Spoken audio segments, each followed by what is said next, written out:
Dans les rues animées de Paris, sous un ciel gris d'automne, Camille marchait d'un pas pressé vers son bureau. Son cœur battait la chamade, non pas à cause du froid qui mordait sa peau, mais parce qu'elle repensait à cette nouvelle collègue, Élodie, arrivée il y a à peine une semaine. Dès le premier regard, Camille avait senti une connexion inexplicable, un frisson qui la ramenait à ses secrets les plus enfouis. Pourquoi moi ? Se demanda-t-elle intérieurement, tandis que ses pas résonnaient sur le pavé. J'ai toujours caché qui je suis. Et voilà qu'elle apparaît, avec son sourire confiant, ses yeux qui semblent tout comprendre. Est-ce un signe ? Ou juste une illusion cruelle ? Arrivée au travail, un petit studio de design graphique niché dans le Marais, Camille s'installa à son poste. Élodie était déjà là. Penchée sur son ordinateur, ses cheveux châtains cascadant sur ses épaules. Bonjour. Camille, lança-t-elle d'une voix douce, presque chantante. Prête pour une nouvelle journée de créativité ? Camille hocha la tête, forçant un sourire. À l'intérieur, un tourbillon d'émotions l'assaillait. Elle avait passé des années à réprimer ses sentiments, à jouer le rôle de la jeune femme hétéro parfaite aux yeux de sa famille conservatrice. Son père, un avocat rigide, et sa mère, pieuse catholique, ne toléreraient jamais qu'elle aime une femme. Et pourtant, Élodie éveillait en elle des désirs qu'elle croyait enterrés. Durant la pause déjeuner, elles se retrouvèrent seules à la machine à café. Tu sais, je suis ravie d'avoir rejoint cette équipe, confia Élodie. Surtout avec des gens comme toi. On dirait que tu comprends les choses sans qu'on ait besoin de les dire. Ces mots étaient comme une caresse. Mais Camille se raidit. Comprendre ? Si elle savait à quel point je lutte chaque jour contre moi-même. Le soir venu, Camille rentra chez elle. Un petit appartement exigu dans le 11e arrondissement. Allongée sur son lit, elle fixait le plafond. Les pensées en ébullition. Pourquoi ai-je l'impression qu'Élodie me voit vraiment ? Est-ce parce qu'elle est comme moi ? Les rumeurs au bureau disaient qu'elle était queer, ouverte sur sa sexualité. Cela la terrifiait autant que cela l'attirait. Le lendemain, lors d'une réunion d'équipe, leurs regards se croisèrent plusieurs fois. À chaque fois, Camille sentait un pincement au cœur. Elle imaginait des scénarios impossibles, une confession, un baiser volé. Mais la réalité la rattrapait. Ma famille me renierait. Mes amis me jugeraient. Et si Élodie n'était qu'une passade ? Un mirage ? Après le travail, Élodie l'invita à boire un verre. Juste entre collègues, précisa-t-elle avec un clin d'œil. Camille accepta. Le cœur serré. Elles se retrouvèrent dans un bar cosy du quartier, où l'ambiance tamisée amplifiait l'intimité. Parle-moi de toi, demanda Élodie. Ses yeux plongeant dans ceux de Camille. Camille hésita. Devrais-je lui dire ? Lui avouer que je vis dans le mensonge depuis des années ? Au lieu de cela, elle parla de son enfance en banlieue parisienne, de ses parents stricts. Élodie écoutait, hochant la tête. Moi, j'ai toujours assumé qui je suis, répondit-elle. Être lesbienne n'est pas facile, mais c'est libérateur. Les mots frappèrent Camille comme un coup de poignard. Libérateur ? Pour elle, c'était une prison. Comment peut-elle être si sûre d'elle ? Je l'envie. Et en même temps, je la crains. La soirée s'étira. Et Camille rentra chez elle, plus confuse que jamais. Les jours suivants, leur relation se approfondit. Des déjeuners partagés, des rires complices. Camille se surprenait à anticiper ces moments, Mais chaque fois, une voix intérieure la rappelait à l'ordre. Tu joues avec le feu. Si quelqu'un l'apprend, tout s'effondrera. Un soir, après une longue journée, Élodie proposa une promenade le long de la Seine. L'air frais de la nuit parisienne les enveloppait. Camille. Je sens qu'il y a quelque chose entre nous, murmura Élodie, s'arrêtant pour la regarder. Camille sentit son monde basculer. Est-ce le moment? Dois-je sauter le pas? Mais au lieu de répondre, elle recula. Je ne sais pas. Les mots sortirent comme un sanglot étouffé. À l'intérieur, un chaos, la joie d'être vue, la terreur d'être exposée. Élodie posa une main sur son épaule. Prends ton temps. Mais sache que je suis là. Cette nuit-là, Camille ne dormit pas. Elle tournait et retournait dans son lit, assaillie par des visions. Et si je l'embrassais? Et si ma mère l'apprenait? Le conflit intérieur la dévorait. Morceau par morceau. Le lendemain, au bureau, tout semblait normal. Mais Camille bouillonnait. Pourquoi ai-je reculé? Suis-je lâche? Ou simplement réaliste? Élodie la salua comme d'habitude. Mais il y avait une distance nouvelle. Une attente silencieuse. Lors d'une pause, Camille se confia partiellement. Ma famille est compliquée. Ils ne comprendraient pas. Élodie sourit tristement. La mienne non plus. Au début. Mais j'ai choisi de vivre pour moi. Ces mots résonnèrent en elle comme un défi. Choisir pour moi? Est-ce possible? Camille passa la journée à ruminer, pesant le pour et le contre. Le soir, elle décida d'envoyer un message à Élodie, rencontrons-nous ce week-end. La réponse fut immédiate, avec plaisir. Camille ferma les yeux, le cœur en feu. Ai-je fait le bon choix? Ou suis-je en train de me condamner? Le week-end arriva comme une tempête annoncée. Camille se prépara avec soin, choisissant une tenue simple mais élégante, comme pour se convaincre qu'elle maîtrisait la situation. Mais intérieurement, c'était le chaos. Pourquoi ai-je proposé cela? Suis-je prête à affronter les conséquences? Elles se retrouvèrent dans un café du quartier latin, entourée d'étudiants et de touristes. Élodie arriva avec son habituel éclat. Mais Camille remarqua une ombre dans son regard. Tu sembles tendue, observa-t-elle en s'asseyant. Camille avala sa salive. C'est juste. Tout ça est nouveau pour moi. Nouveau? C'est un euphémisme. J'ai passé des années à me nier, à sortir avec des hommes pour faire plaisir à mes parents. Et maintenant, face à elle, je me sens vivante pour la première fois. La conversation dévia rapidement vers le personnel. Élodie parla de son coming out, des rejets initiaux, de la liberté retrouvée. Ça vaut la peine? Camille. Vivre dans le mensonge? C'est comme mourir à petit feu. Ces mots la transpercèrent. Mourir à petit feu? C'est exactement ce que je ressens. Mais si je saute le pas? Que perdrai-je? Ma famille? Mes amis? Ma stabilité? Elles commandèrent des cafés. Et Camille se surprit à ouvrir un peu plus son cœur. J'ai toujours su. Au fond. Mais la peur. Élodie prit sa main sous la table. La peur est normale. Mais elle ne doit pas dicter ta vie. Le contact envoya des ondes électriques à travers Camille.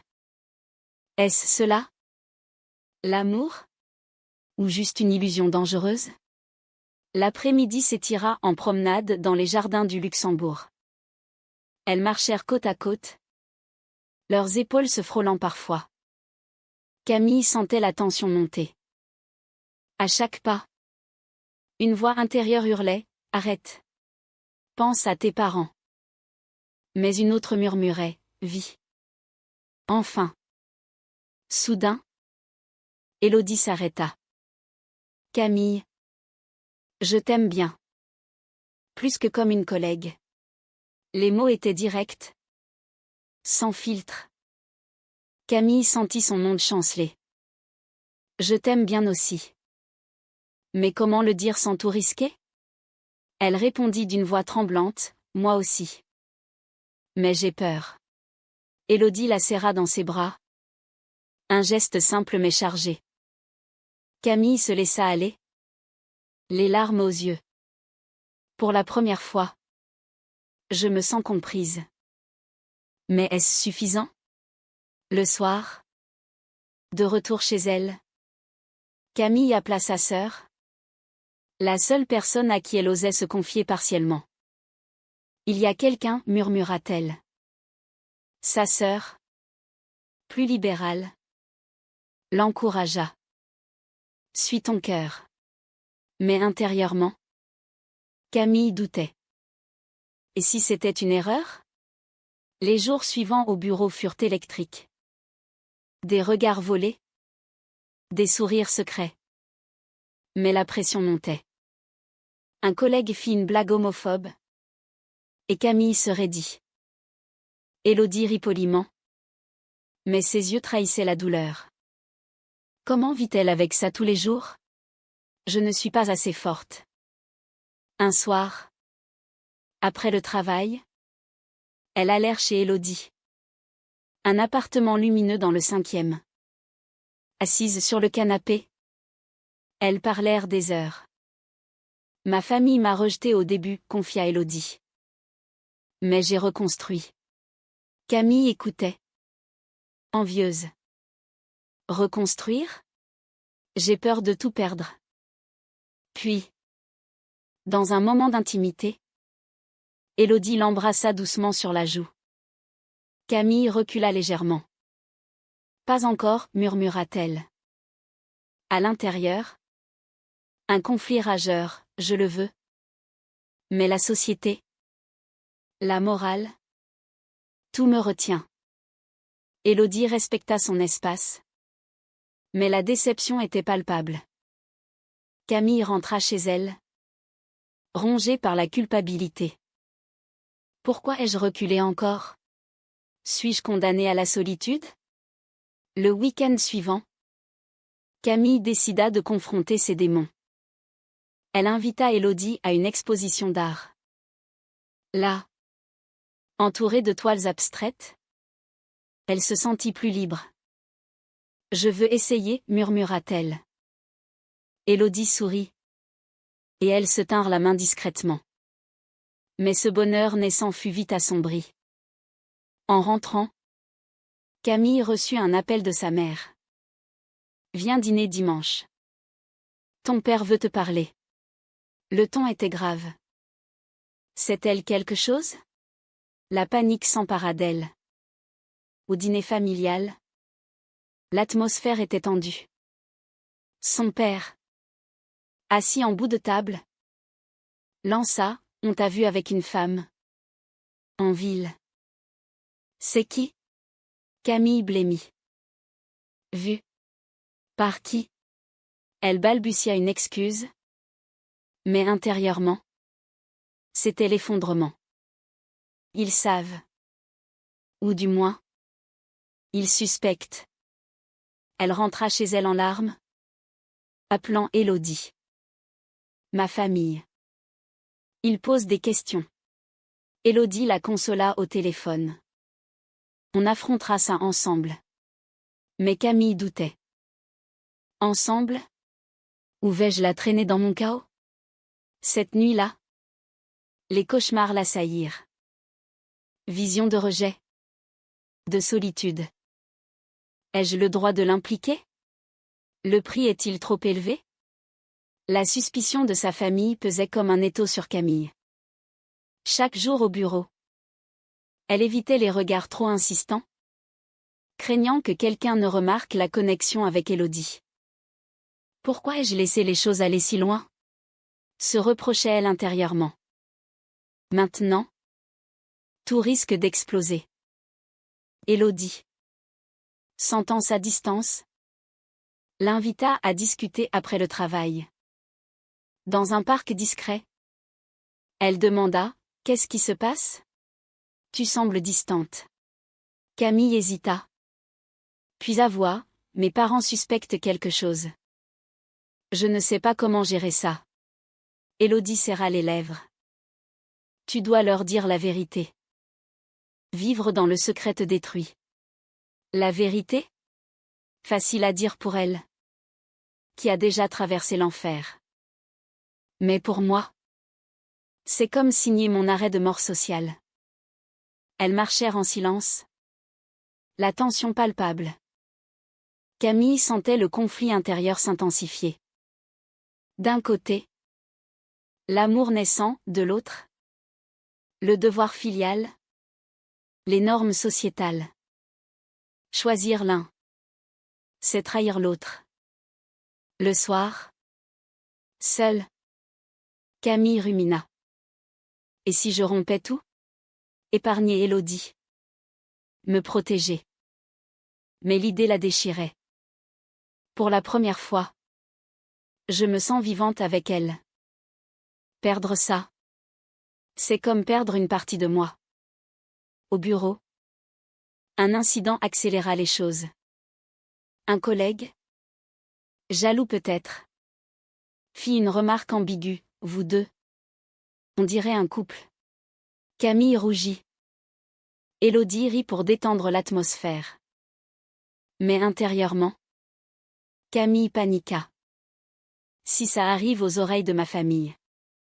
Elle décida de confronter ses parents. Lors d'un dîner tendu, elle bredouilla, « Il y a quelqu'un dans ma vie. » Son père fronça les sourcils. Un homme ? Camille secoua la tête. Les larmes montantes. Une femme. Le silence qui suivit fut assourdissant. Sa mère éclata en sanglots. Son père quitta la table. « Comment as-tu pu nous faire ça ?» cria-t-il plus tard. Camille se sentit brisée. Ai-je fait le bon choix ? Ou ai-je détruit tout ce que j'aimais ? Élodie la soutint par message. Mais la distance grandissait. « Je suis fière de toi » écrivit-elle. Fière ? Je me sens comme une traîtresse. Trahir ma famille pour un amour incertain. Les jours suivants furent un calvaire. Au travail, les rumeurs circulaient. Camille évitait Élodie, prétextant du boulot. Intérieurement, elle se débattait, l'amour vaut-il cette douleur ? Ou suis-je égoïste ? Un soir, Élodie la confronta chez elle. Pourquoi m'évites-tu ? Camille explosa, parce que tout ça me détruit. Ma famille me rejette. La société me juge. Élodie répondit calmement, c'est le prix de la liberté. Mais Camille doutait. Liberté ? C'est de la souffrance pure. Elles discutèrent des heures. Les émotions à vif. Élodie révéla ses propres cicatrices, un ex qui l'avait trahi. Une famille qui l'avait renié. J'ai survécu. Toi aussi. Pourtant, Camille se sentait piégée. Et si je choisissais ma famille ? Abandonner Élodie pour la paix. L'idée la hantait. Puis vint la trahison inattendue. En fouillant son téléphone par accident, Camille découvrit des messages d'Élodie à une amie, « Camille est si fragile. Je ne sais pas si ça vaut la peine. » Fragile ? Elle se sentit poignardée. Est-ce qu'elle me voit comme un fardeau ? Confrontée. Élodie s'expliqua, c'était juste un moment de doute. Mais le mal était fait. Camille hurla, « Tu doutes de nous ? Après tout ce que j'ai sacrifié ? » Les larmes coulèrent. La rage intérieure bouillonnante. Élodie partit, laissant Camille seule avec ses démons. Ai-je tout perdu pour rien ? La nuit fut interminable, remplie de regrets. Le lendemain, Au bureau, l'atmosphère était glaciale. Camille évitait Élodie. Mais les pensées l'assaillaient. Pourquoi ai-je lu ces messages? Étaient-ce de la paranoïa? Ou un signe? Elle décida de prendre du recul, demandant un congé. Chez elle. Elle réfléchit. L'amour est-il toujours synonyme de douleur? Ou ai-je mal choisi? Mais Élodie ne lâcha pas. Elle envoya un long message, « Je suis désolée. Luttons ensemble. » Camille hésita. Pardonner? Ou tourner la page? La pression familiale s'intensifia. Sa mère appela, « Reviens à la raison. » C'est contre nature. Contre nature? Ces mots la blessaient profondément. Suis-je anormal? Intérieurement. Le conflit culminait.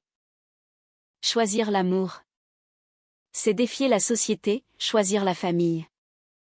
C'est se nier. Quel est le bon chemin? Les jours suivants furent un tourbillon de doutes et de confrontations.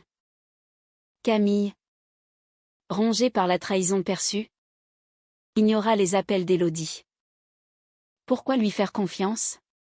Se demandait-elle sans cesse. Tout le monde finit par décevoir. Pourtant, la solitude amplifiait sa douleur. Sans Élodie, le monde semblait vide. Ai-je été trop dure? Ou protégeais-je mon cœur brisé? Sa famille, sentant sa vulnérabilité, intensifia la pression. Son père organisa une discussion familiale avec un prêtre. C'est une phase. Ma fille. Dieu peut t'aider. Camille écouta. Les poings serrés. Une phase?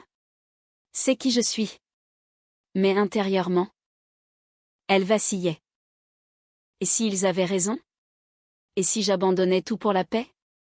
Le prêtre parla de morale, de péché. Camille se sentit jugée. Diminuée.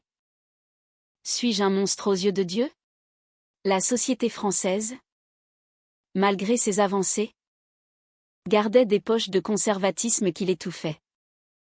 Élodie, de son côté, tenta une dernière approche. Elle l'attendit à la sortie du bureau. Parlons. S'il te plaît. Camille accepta. À contre-cœur. Dans un café, Élodie s'expliqua, ses messages étaient un moment de faiblesse. Je t'aime. Camille. T'aimes? Les mots la transpercèrent.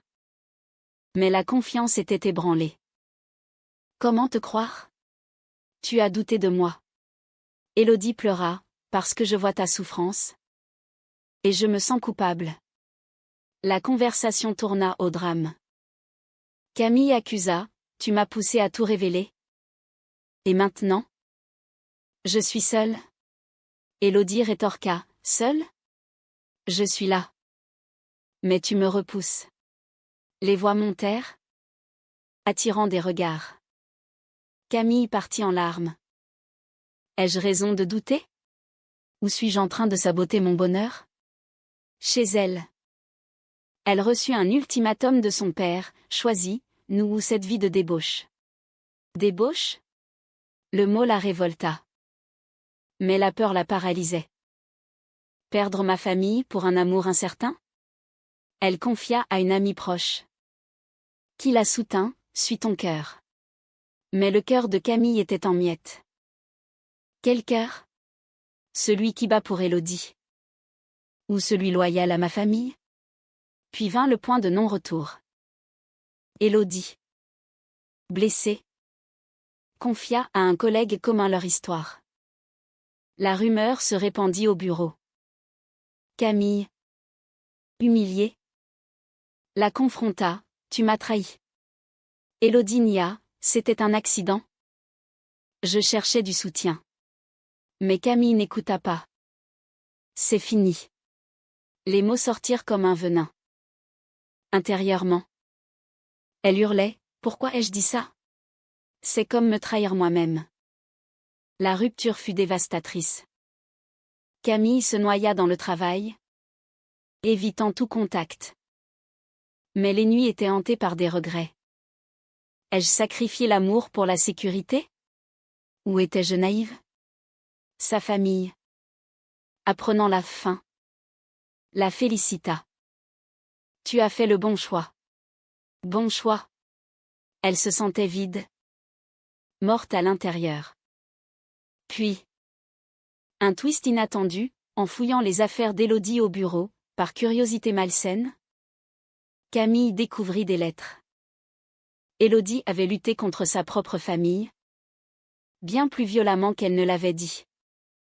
Elle avait été battue, chassée. Pourquoi ne m'a-t-elle pas dit? Se sentait-elle faible? La culpabilité l'envahit. J'ai jugé sans savoir. Ai-je été égoïste? Elle tenta de recontacter Élodie. Mais celle-ci avait démissionné. Partie. Camille s'effondra. Tout ça pourquoi? Pour des peurs infondées? Les semaines passèrent dans un brouillard. Camille affronta sa famille seule. C'est qui je suis, déclara-t-elle. Son père claqua la porte. Sa mère pleura. Mais intérieurement, une force naissait. Ai-je enfin choisi moi? Pourtant, le vide laissé par Élodie persistait. Était-ce de l'amour? Ou une leçon cruelle? Les mois suivants furent une reconstruction douloureuse. Camille, privée de sa famille et d'Élodie, naviguait dans un océan de solitude. Pourquoi ai-je tout perdu? Se lamentait-elle chaque nuit. Était-ce inévitable? Ou ai-je multiplié les erreurs? Au bureau, les regards pitoyants l'irritaient. Elle avait changé de poste. Mais les souvenirs hantaient. Élodie. Où es-tu?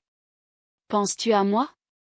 Un jour, elle reçut une lettre anonyme. Je regrette. Le style d'écriture était celui d'Élodie. Le cœur de Camille s'emballa. Est-ce une seconde chance? Ou un piège émotionnel? Elle enquêta discrètement, apprenant qu'Élodie avait déménagé à Lyon, fuyant Paris et ses douleurs. Camille décida de la confronter. Le voyage en train fut un supplice intérieur. Ai-je le droit de rouvrir les plaies? Où dois-je réparer? À Lyon. Elle trouva Élodie dans un petit café. Camille, s'exclama-t-elle. Choquée. Les yeux rougis. Elles s'assirent. Pourquoi es-tu partie? Demanda Camille. Élodie soupira. Parce que je t'ai blessée. Et je me haïssais pour ça. Ma propre histoire m'a rendue paranoïaque. Elle révéla tout, abus familiaux. Thérapie forcée. J'ai projeté mes peurs sur toi. Camille pleura. Moi aussi. J'ai eu tort. J'ai laissé la société dicter mes choix. Elles parlèrent des heures, dénouant les nœuds. Mais la confiance était fragile. Pouvons-nous reconstruire? Ou est-ce trop tard? De retour à Paris, Camille affronta sa famille une dernière fois. Acceptez-moi. Ou perdez-moi. Son père refusa. Mais sa mère hésita. Donne-moi du temps. Du temps? C'est tout ce que j'ai demandé. Intérieurement, Camille se transformait. Les dommages étaient profonds. Mais une résilience émergeait. J'ai payé cher. Mais j'ai appris. L'amour n'est pas facile. Surtout quand la société le condamne. Élodie revint à Paris. Et elles reprirent lentement. Pas comme avant. Mais avec une maturité nouvelle. Des dîners discrets. Des promenades. Mais les cicatrices restaient. Ai-je fait le sacrifice ultime pour ça? Un soir, lors d'une dispute mineure, tout ressurgit. Tu m'as abandonné, accusa Camille. Élodie rétorqua, et toi? Tu m'as repoussé. Les mots volèrent, révélant les blessures non guéries. Elles se séparèrent à nouveau. Cette fois définitivement. Camille, seule, réfléchit. Était-ce destiné à échouer? Ou ai-je saboté par peur? Des années plus tard, Camille, affirmée dans son identité, repensait à cette histoire. Elle avait reconstruit sa vie. Trouvé une communauté. Mais le prix, une famille distante? Un cœur marqué. Était-il juste de tout risquer pour un amour qui n'a pas tenu? Ou la vraie victoire était-elle dans la découverte de soi?